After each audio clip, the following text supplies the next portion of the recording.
Hi everyone. It's very late at night, 10:30, something like that. And we've had 4 little animals that are in a bit of trouble, and following a conversation they've wanted some help. So we had a volunteer who was able to rush nearly over Sydney to collect these little guinea pigs. And we're just going to check them out now. So if you've missed out on the health days, you can actually see what we do. And I thought, well, if we do it now, you can actually see how we can help, what we can do, and and go from there. So the lady that has these little animals has acquired them over time. I don't know their full story or history, but certainly they've got lots of problems, and she's been trying to get on top of them, which is good, and she desperately wanted some help. So let's take a look at what we can do and what's happening. So this little fella here is the sickest in terms of immediate health. He's now moving a whole lot better than he was, but I'd like you to take a close look at his eyes, if you can see them there. I'm not going to move him too much because he's actually got some pain management on board now. But his eyes are very crusty and moving over. He's actually now moving more and more, and he's been taking food, which is why we've got this brown spotting everywhere from critical care that he's been eating. He has severe crustiness around his eyes. He's been put onto an antibiotic tonight, and he definitely needs that. And let's take a closer look at what we can find. Let's do that. So we really don't know a whole lot about these little piggies. He's a very tiny piggy. He's probably only about 500 grams. He's little, very little. He's also very, very thin. So although he's very furry, he's actually very, very underweight. So he's very thin. This is his sides. I don't know if you can see how my fingers are in there. So he's very, very underweight. Now, in terms of his eyes appearing in the way that he did, that resembles dehydration, massive dehydration. And over the last couple of hours, we've been working on that to increase it. And he's now actually moving around, and he's taking a little bit of food that we give him in the form of syringe-fed critical care. Hello, you can see he's actually really starting to move around, which is good. He is extremely unwell. And what I'm going to do is I might just, if you can look straight back this way, just straight, towards me though. I'll turn him around. I'm just going to see what we can do with this crustiness that's here.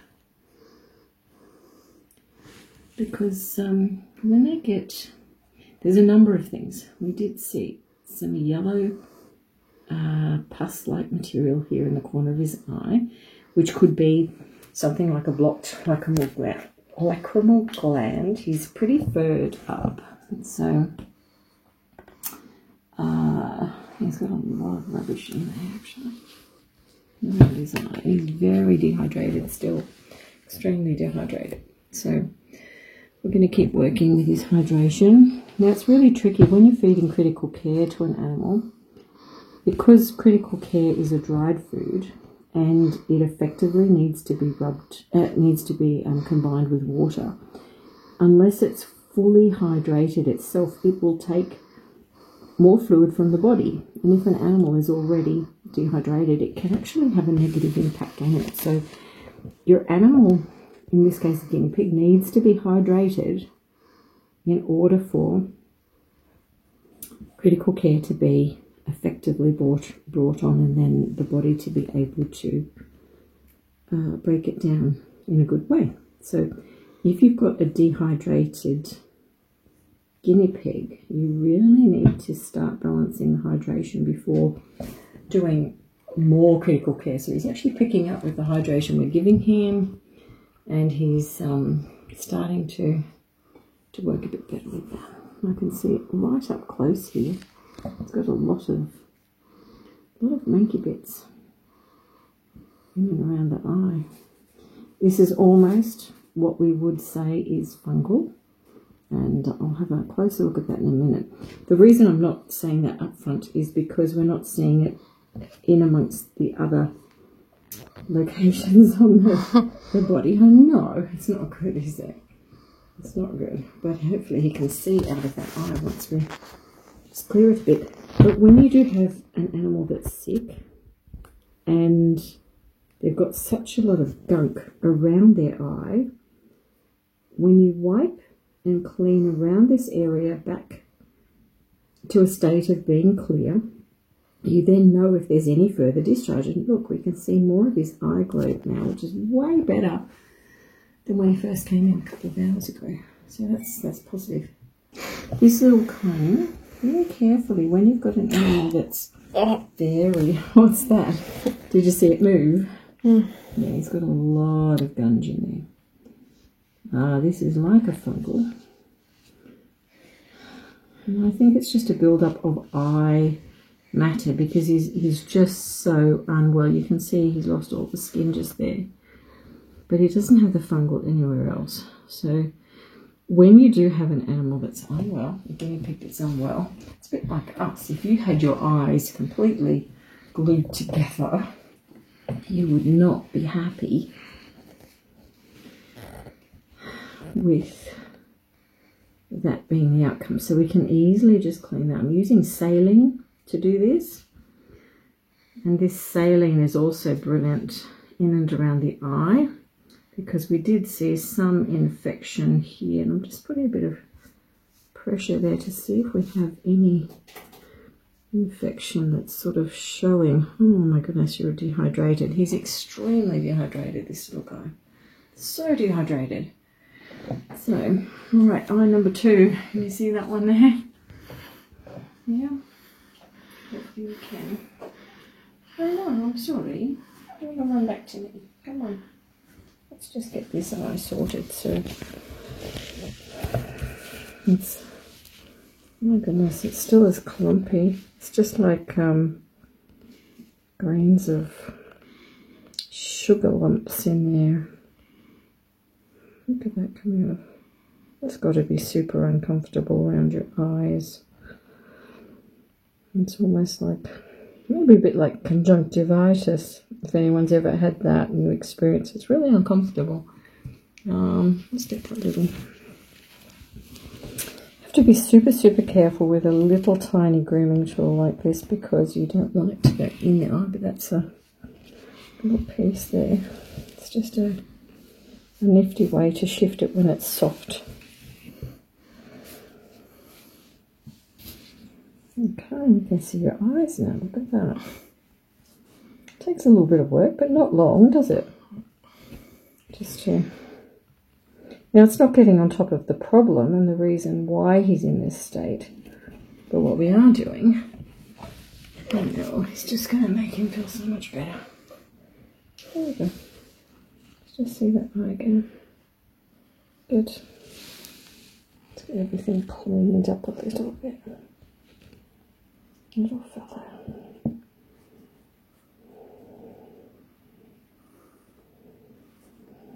Animals, when they're feeling unwell, they don't groom themselves as easily. And when they're overrun by illness, exhaustion, sickness, not able to thermoregulate, then of course this sort of thing becomes secondary.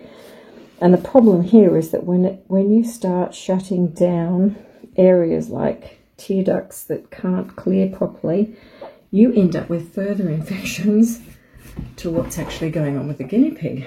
So, right there and then, let's just see what else we can see. Very, very underweight. Very underweight. Hi there. You can see your beautiful eyes now. Yeah. Oh, hi there. How are you feeling? I'm just going to have a little look at your teeth.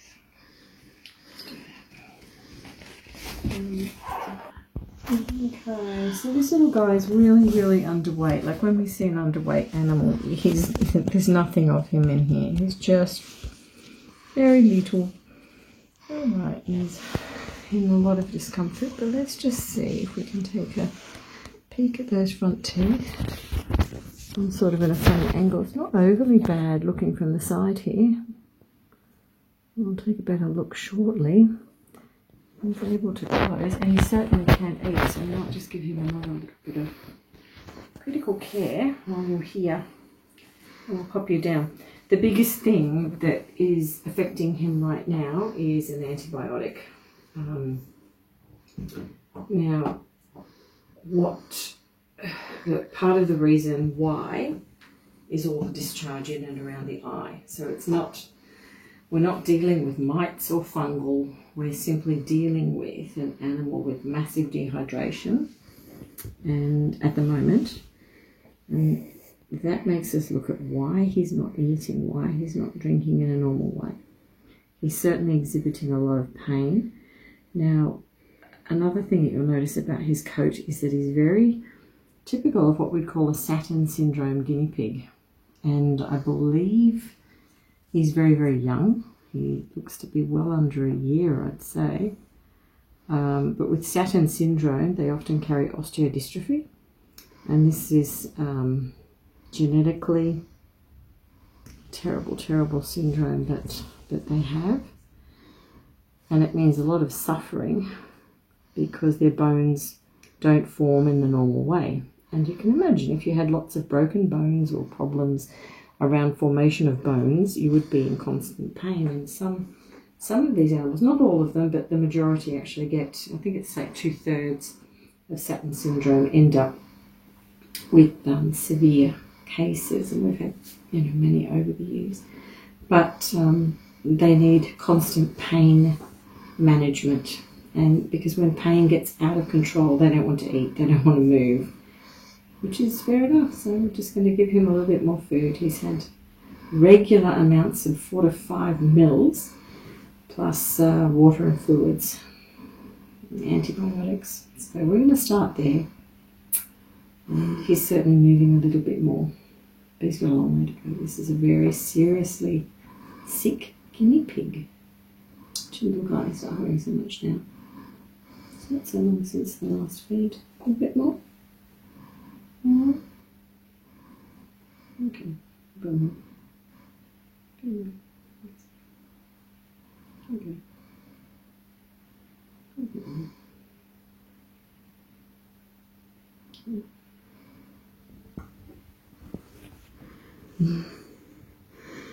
Poor little baby, isn't he? It's not well. The other thing, looking at the end of his nose, nasal discharge, that area seems to be quite clear. His body temperature is also quite normal, so he's thermoregulating, which indicates that this isn't necessarily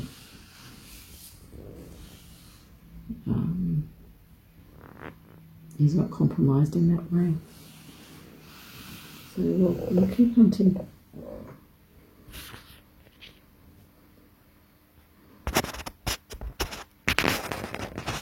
So we're just stabilising him tonight. Let's see if we can improve him a little bit by morning. And he really does need to see a vet. He needs to have scans done, which would also ascertain the state of his bones, but also bladder stones or any potential for something like that. Now, he's not urinating anything discoloured. In fact, he's not really urinating because he's so dehydrated. So dehydration is one of his biggest issues at the moment. I think he's just given up, and hopefully we can pull him back. But with dehydration, these animals feel extremely unwell, and if he were to have a scan, it would show up things like bladder stones, bone deformities, and give us more of an idea and a picture on what's going on to cause this pain that he's got. There you go. Let's put that in. Dribbling. It's a messy boy. It's better. So he slowly takes it. He's not a gobbler. We had Corty here earlier, who managed to eat 20 mils, which has broken the record. So he sure loved it. Yeah, this little guy's struggling to get 5, but if we can do little bits. And when you start animals re-eating, so they've had a break for whatever reason, you actually do a little and often rather than an expectation that they'll take a certain amount. So a little bit and often, and then what we do is as they get stronger they want to eat more in that feed, and then we can actually lengthen the time frame between feeds. So and get them back to a normal routine. He's quite a messy chop, isn't he? Ooh, messy little face. Boy, his eyes are really looking so much better though than when he first arrived, which is good. Yeah. Let's see. Munching away a bit.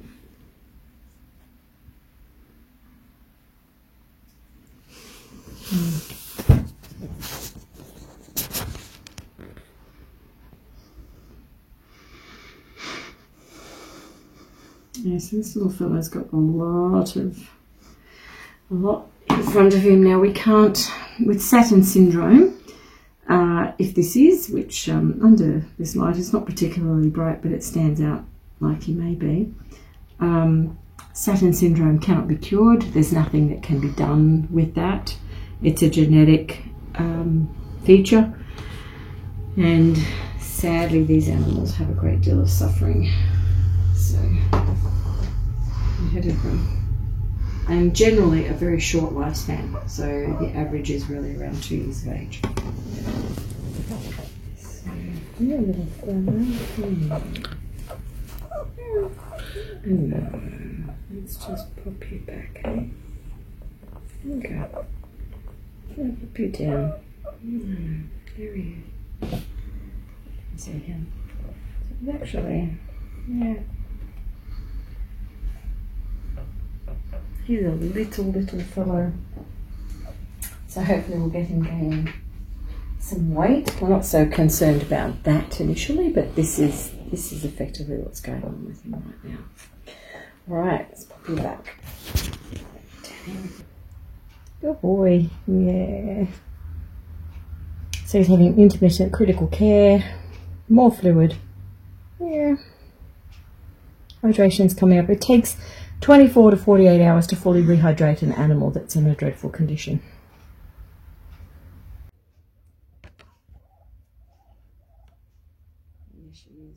Okay, and we have the second little piggy now. Let's see what we can find. This little guy is very thin, very thin as well. You can see how thin. Oh, I know. He's way more active. He's super thin. All these piggies are like so thin. Oh my word. He's very hippy. His hip bones are here. Can feel nothing but bones there. His coat looks got a pretty. wild head, dude. Yeah, and sadly when people see a guinea pig running along like that, they think it's okay until they actually put hands on and realise that this, I don't know, can you see the camera? How? Okay, so you can see how thin he is. Super thin. So he's got all this fluffy hair around him, but he's like way under. Okay, what can we see under here, little guy? There's a couple of things.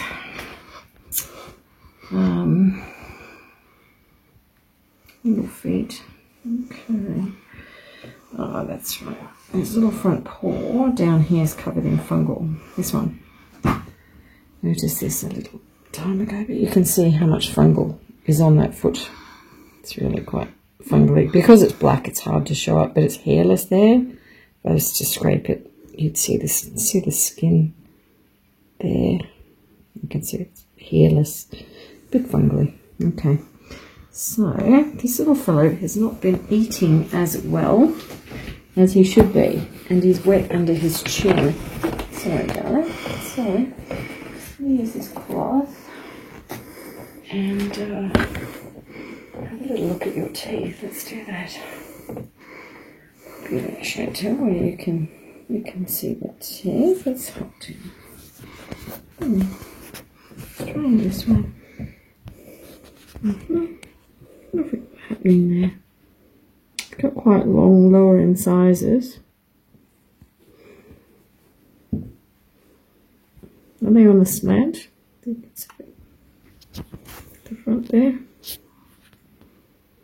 He actually can't close his jaw, so they're not connecting, and he can't actually I'm pushing to try and close that jaw. He can't close it, which means his rear molars are the issue that we're dealing with. So, okay. So when guinea pigs have access to a diet of lots of hay, they get to grind their teeth down, and this little fella's obviously not done that real well. So we're just going to see if we can get you a little bit of critical care as well. He's been taking it, which is good. He's way more alert. His hydration is fine, but he was just not wanting to eat apparently. Well, he can eat critical care. You've just got to be super patient with feeding him. Put him on the wrong angle as well. That's it. Good boy. He's gobble, gobble, gobble. Good boy. Yeah. This little fellow will need to have his teeth sorted out. So that's why he's so thin. He's not consuming the same amount of food as a guinea pig would be able to do if its teeth are normal. You can see he's gobbling, gobbling, gobbling, gobbling. Got you wrapped up there, haven't I? Sorry. Can we even see you? Let's try that. Is that? Oh, let's try that. Look at him, he's like, yes, please. When we get guinea pigs that realise that they've got food and it's not just coming once, but it's twice and 3 times, they suddenly really respond to it. Like, give me the food, give me the food. I want the food. Look at how fast he's taking the food in response, like compared with the first guinea pig. So this is a dental issue, and we need to resolve. So he needs, this is not an illness or a sickness, it's simply a dental problem. And here we are, down to nearly 8 mils straight down. So for a guinea pig that can't eat, he's just eaten 10 mil straight down. So please, everyone, if you haven't checked out how to make this critical care, you don't need to buy the product critical care. You can, if you'd like to, or using the video, you can make it. And as you can see, he's loving it. Oh. Like baby food, isn't it? See if we can put He looks like a baby wrapped up. He does, doesn't he? He's just not crying. Yeah, look at his little tongue going in and out. Can you see that? It's like, yeah, that's great. 10 mil, straight down. Yep. Super cute. Super, super, super cute. Let's see if he wants a little bit more. Okay, so does anybody else do this late at night? Is it just me? Oh my word. Maybe do you need a little bit more? And me. You? Yeah. That's right, my helpful, amazing Chantel.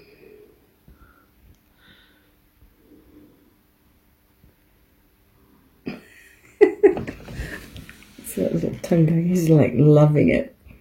It's like, yes, please. A bit more. Nice, that's pretty good. He's done. Okay, we're just going to give him a break for a moment. Now, I'm not going to clean this off, and there's a reason for that. He will clean himself, and he will gobble that up, which is great. If it's too messy, it's almost too messy down there, really, but yeah, if it's too messy, I do clean that bit up. But honestly, with that tiny bit, and given that he's just come in and he's so hungry, I'm going to leave it with him. Okay, so we have the third piggy. Still got my glasses on, oh my word. And this is a little female. And she's a little bit warm to touch.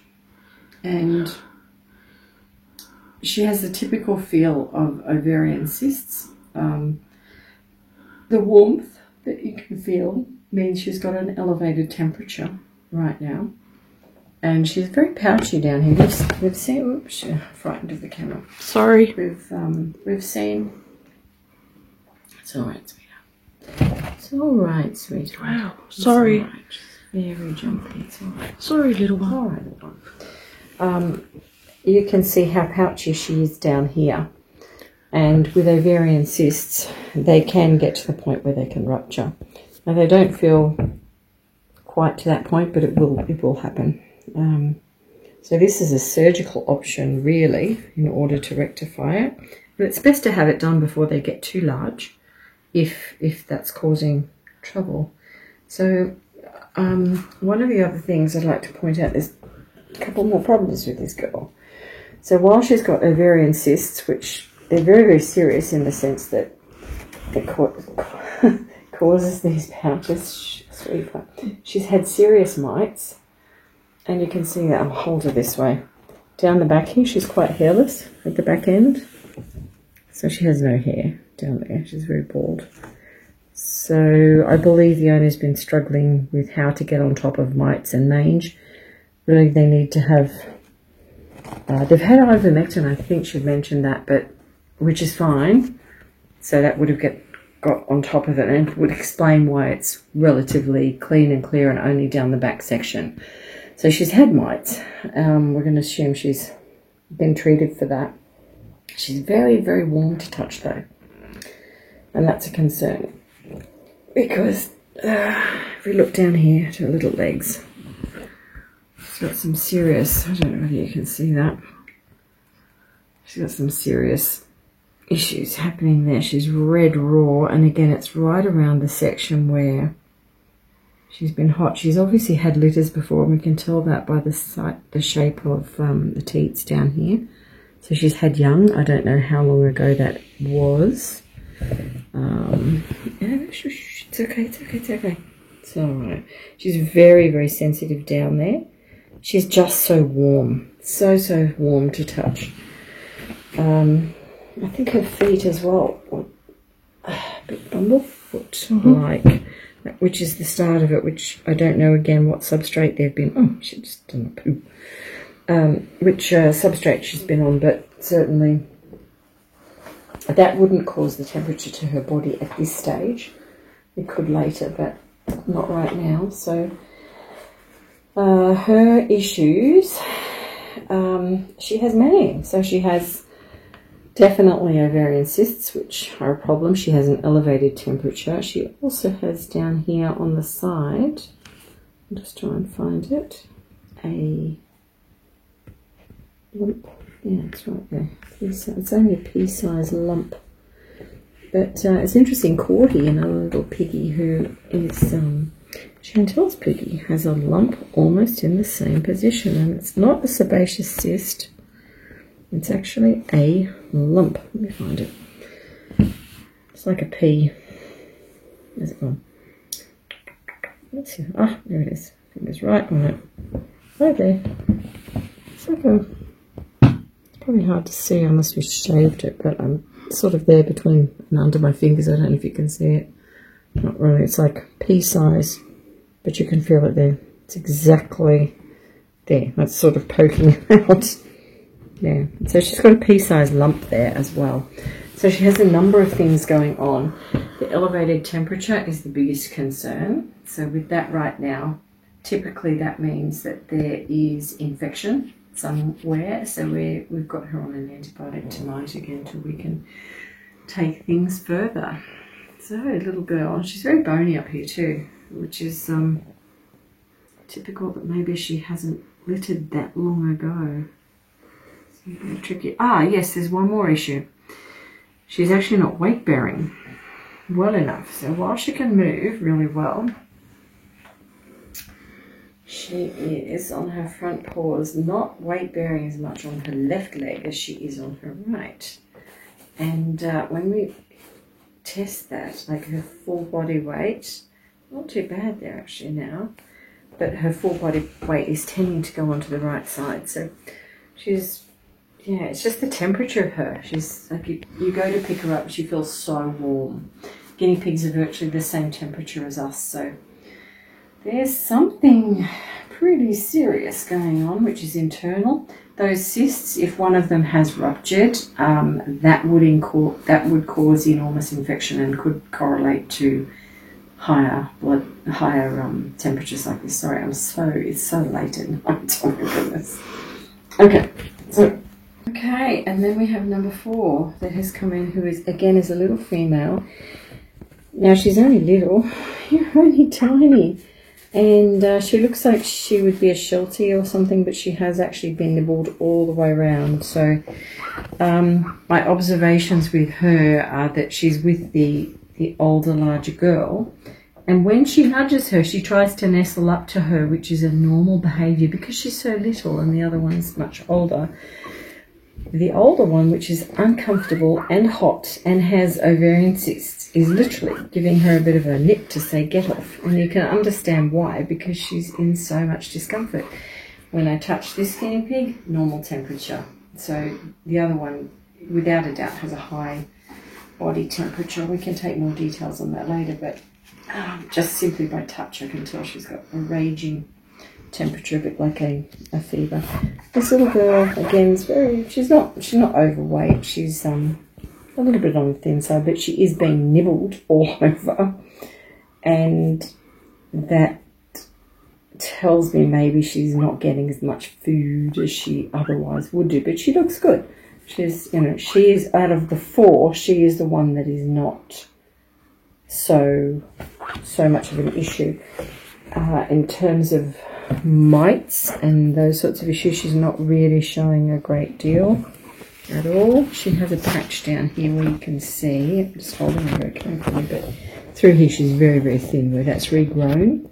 So obviously there was a mite problem, and that's been treated, and it's almost back on track, which is great. So for this little one, she actually is on track, apart from she's with a little girl who is not so comfortable, which is understandable. So that's it from me, guys. It is so late at night, and we've got a lot more work to do, and more later. Take care for now. Bye.